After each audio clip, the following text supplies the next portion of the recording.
Between Wairau and Gisborne, an oil rig stands in the lonely Mangaone Valley.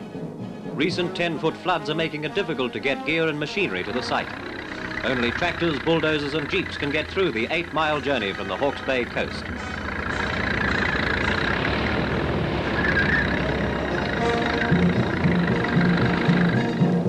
This part of Hawke's Bay has been difficult country for prospectors, but 3 years of geological exploration by local oil companies show the area to be a likely place for oil.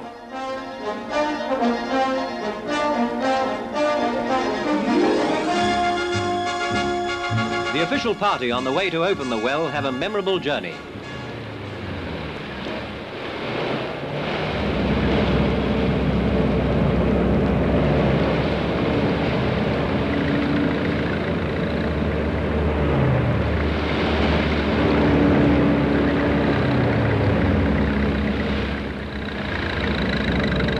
Bulldozers try to clear the road. Many thumps and bumps later, the Minister of Mines, Mr. Hackett, and Mr. J.R. Marshall, Deputy Leader of the Opposition, arrive at the site.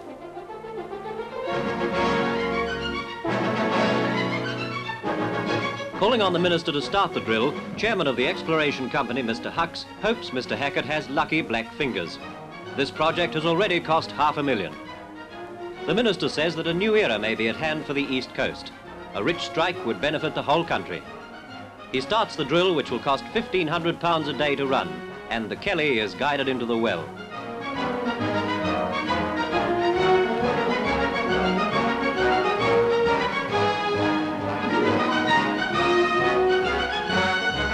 The drill can bite 12,000 feet into the earth. In the nationwide search for oil, another drill goes down, and as a sign of hope that oil will flow, another derrick stands on the landscape.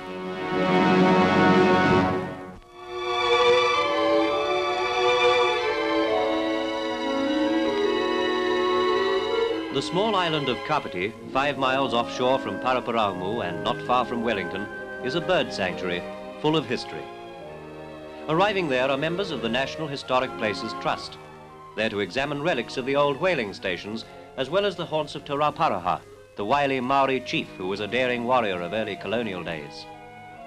For civil servant Mr. Fox, curator of the bird sanctuary, Kapiti is home, and he and his wife are always happy to receive visitors.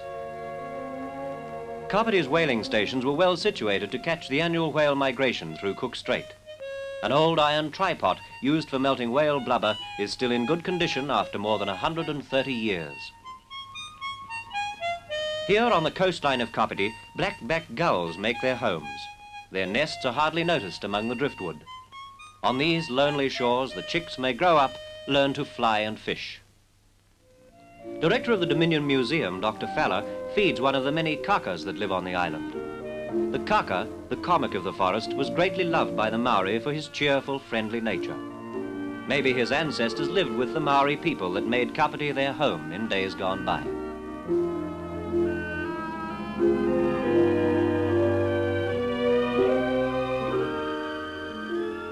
Picking up crumbs from the kaka's table is old Sticky Beak, the weka, the bold robber of the forest.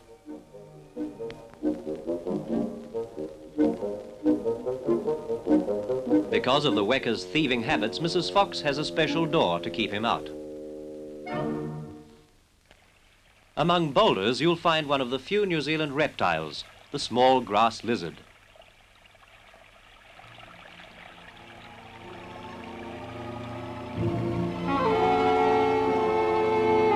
In the primeval bush, life goes on as it has done for countless centuries. New Zealand has no native mammals, but insect life has taken many unique forms. The weta is not as dangerous as he looks, and if you think he's ugly, think how you must look to him.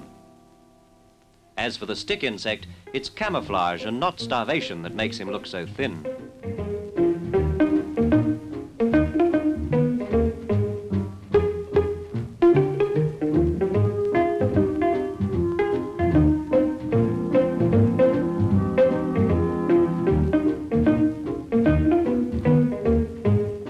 Chief mimic of the forest is the tui, the bird the Maori taught to speak.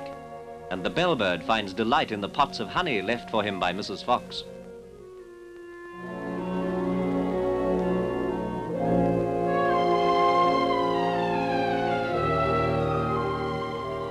Kapiti, 6 miles long, is only 5 miles from the mainland, yet far enough to preserve its echoes of the past. An island with a history and a haven for birds.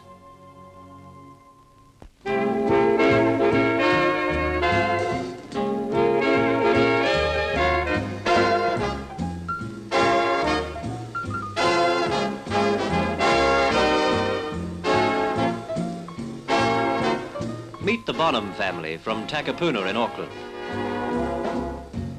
Pip, or rather Philip, is the youngest, aged 13. Peter is next, aged 15. Jack, their elder brother, aged 25. And lastly, Father, aged, well...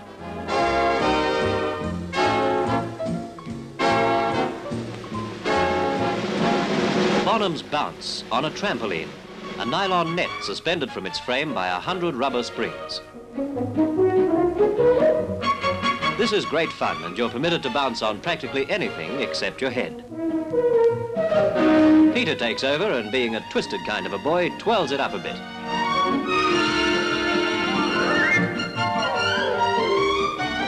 All this started in a circus, when an acrobat fell from a trapeze into the safety net below.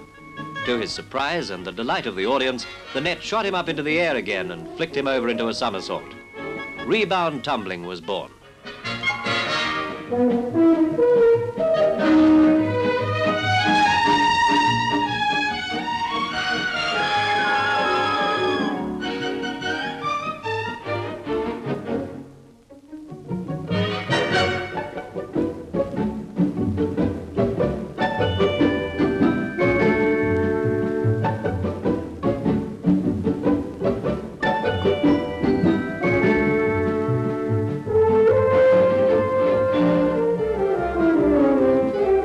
It was Father who taught the boys to tumble, but now they don't seem to be able to get him to take it very seriously.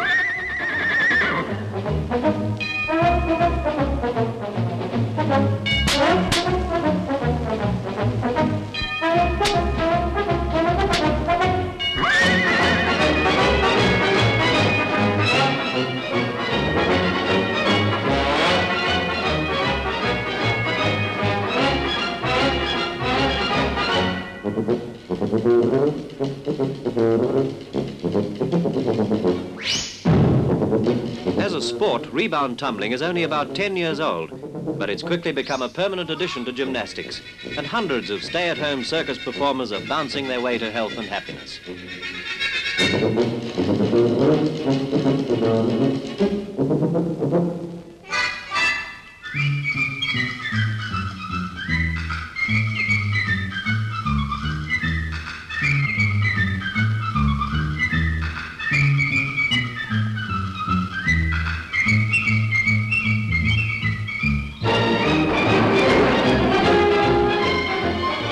The fascination of this kind of tumbling is the rhythmic coordination between you and the mat, and the thrill of bouncing out of the grip of gravity for a few fleeting seconds to play and tumble free in the air.